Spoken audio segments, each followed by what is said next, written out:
On December 2nd, 2024, I made this video.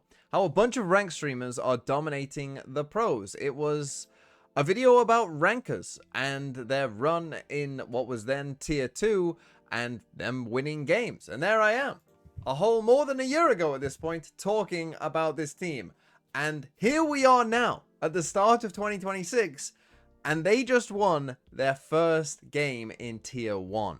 Now, of course, the team has changed a little bit since then because, of course, two of their players aren't old enough to play in VCT, so they have had to make a couple changes with Kesnet and Rossi, but still, the core remains, and it was in this game, their first game against EG, the first game of 2026 in VCT, and as you can see, it didn't start off very well. They were 6-1 down, and I'm just going to show you this round as well to kind of show that it did not start very well for this team, okay?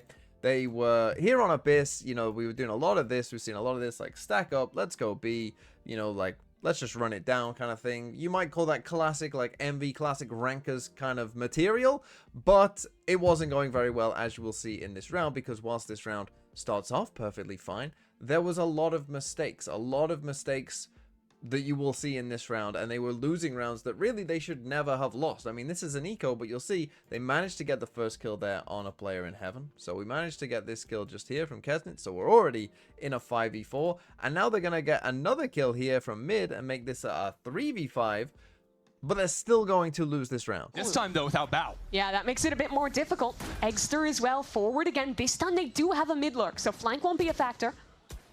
It's a share of 4, Inspire 5 now. 2 ultimates for Evil Geniuses. How much do they want this round?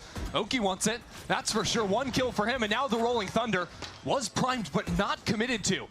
As it becomes a 3-on-3, repositions to send it into main, but keep your eyes on Rossi. On site, ratting it out inside of the smoke. He goes down, so does Poppin.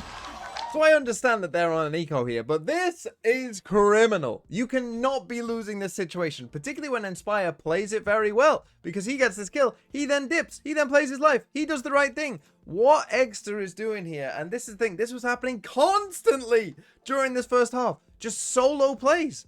Why do we need to do this in a 5v3? I mean, look at the map. Look at the map here.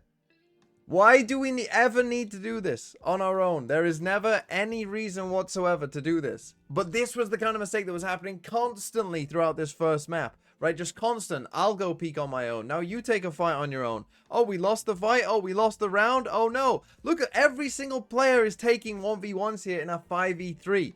And this is this entire game. And if it wasn't for that kill from Inspire, that would have been a 3v5 for EG that turned into a 3v0. This should not be happening at the tier 1 level. And I don't know if it was nerves or, you know, just not being used to the stage. Whatever it was, they were not playing very well at all in that first map. We came to the second map after they had lost the first map, and it didn't start off very well because, again, it looked like the same mistakes were happening, right? So if we take a look at this round, you see that Inspire pushes out his Snakebite early in the round, right? We get a bit of a fight over B main here early on. But then if we play this round forward, right, so EG, they don't do anything, right? Like, right now, looking at the map, looking at EG, they're not doing anything. Right, they're just kind of chilling, you know, they're coming back to mid, you know, 110 on the clock, whatever. And then you're going to see that here in a second, what we're going to get is Inspire doing something that, again, really should not be happening at this level. Haven't really moved in behind it just yet. Poppin will be here if they continue forward. Viper was doing so much as there Inspire just threw that smoke. So again, this is like a never in history. And here's the thing, Inspire did this pretty much exact same thing in a round later on and actually managed to get the kill. But in that situation, they were down a player already. They were on an eco. And so in that situation, it's fine to do, so, you know, take a risk like this. In a 5v5 first gun round of the game, a minute left on the clock, they've been out here on B, and you are solo walking through your own smoke into B main. I mean, this is just criminal. This, again, is the kind of thing that just simply cannot happen, right? And it looked like early on, maybe these guys just aren't cut out for tier 1, right? Maybe their playstyle and their aggressive kind of way, it just won't work because they won't have, you know, the player quality over other tier 1 players.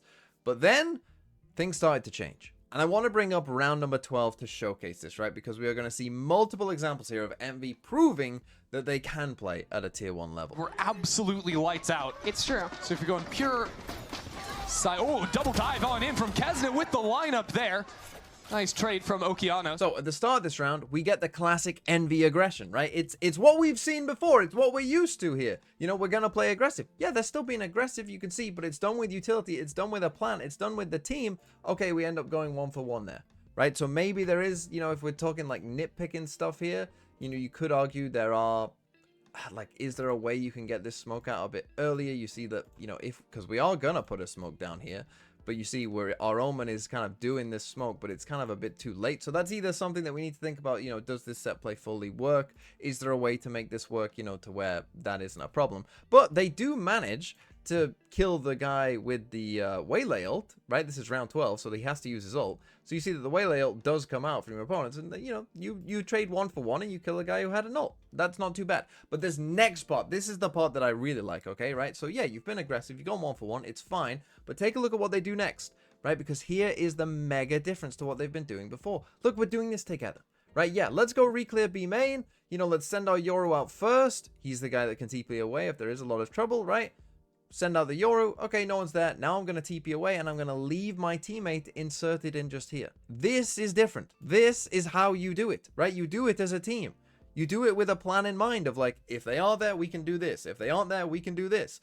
And it manages to get them that kill. But not only that, then take a look at the other side of the map now, where we're going to see these two also working together. This is how you play Tier 1 Valorant. Now, gonna remember that one.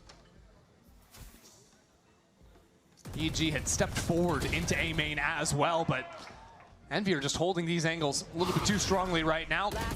Good Prowler out. Allows boom, boom, boom. I want you in my room. That is what we like to see from Envy. This is good play, right? Again, we're grouped up together. We're playing together. We get a hint of a whiff that this guy is here in Super. And look, we're together. We're playing together. What happens next? Oh, we feel like he was there. We feel like someone might be walking up the other way. Util playing together. Oh, look, we get another kill. The round is over at this point, right? This is how you play Tier 1 Valorant, right? None of that solo, I'm just going to try and win the round on my own. You can save that for when you're in like 3v5s and stuff, you know, and you need to take a risk. Not in 5v5s, not in 5v3s, certainly not.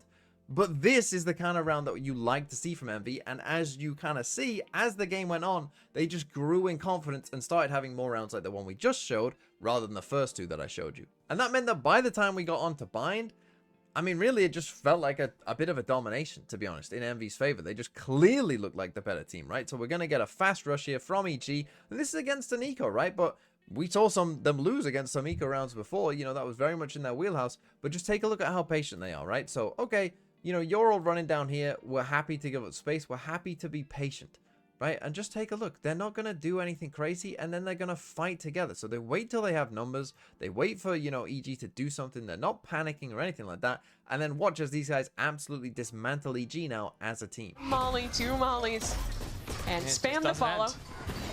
So now the fight on through. Good utility out of Evil Geniuses. These are the right ideas. Unfortunately, and you can almost see the cogs turning of them making the right decisions, right? Like, just take a look at what Inspire does here. So he ends up on this kind of aggressive angle just here. But as this Prowler comes in, I mean, if this was one of the first two maps, he probably just like freezes up, thinks, I'll just try and fight them all, and just dies here, right? To all of this util that's about to come out. But luckily for him, EG kind of give him enough time to like retreat and get back to a safe position, so that when this util ult does come in and he gets flashed and DG's in as, you know, come in here and EG are trying to scale forward, he's able to get to a safe position and survive, and then be there to go and get this kill and fight with the rest of his team, right? So now we're in a great spot, right? Like, look, fight, fight, fight, fight. We've got teammates with us. We haven't done anything stupid. No one's died for free. And we're able to completely dismantle this EG round. And then Calm is going to end up looking a little bit foolish here as Extra actually tries to knife him in this moment. Doesn't quite manage it and gets the kill. And that is the big difference of where Envy started. Again, I'm happy to say that it was nerves or whatever else. But it didn't start off very well. But by the time we got to the end of the game, they were frying. And the thing is as well, their two highest rated and two top fragging players were not Kesnet and Rossi, the people with a lot of experience, and in particular Kesnet, you know, who you might think would be always top fragging for him. No, Extra went plus 20 in this game. He was the highest rated player with a plus 20 in his first tier 1 game. That is insane for, you know, where these players have come from to be dominating at now a tier 1 level.